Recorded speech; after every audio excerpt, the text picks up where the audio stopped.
ကျွန်တော်သူနဲ့ပတ်သက်ပြီးတော့အချစ်ဆုံးအကြိုက်ဆုံးလို့ပြောလို့ရမယ်အချက်တစ်ခုကအတိတ်တွေမတူးစောလူတိုင်းမှာအတိတ်ဆိုတာရှိတယ်ကိုစီပေါ့ကျွန်တော်သူ့တစ်ခုပဲတောင်းဆိုတာမင်းနဲ့တွေ့တဲ့အချိန်ကစပြီးတော့မင်းမထားသွားခင်အချိန်ထိချစ်မယ်သူမတောင်းဆိုပဲနဲ့ကျွန်တော်ဘက်ကနေ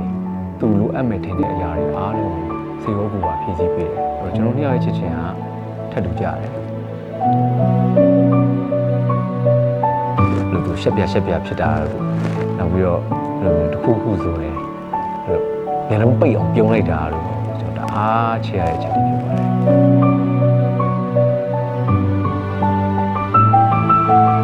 ယ်ကျွန်တော်ရင်မမောအောင်ရှင်းနေပါတယ်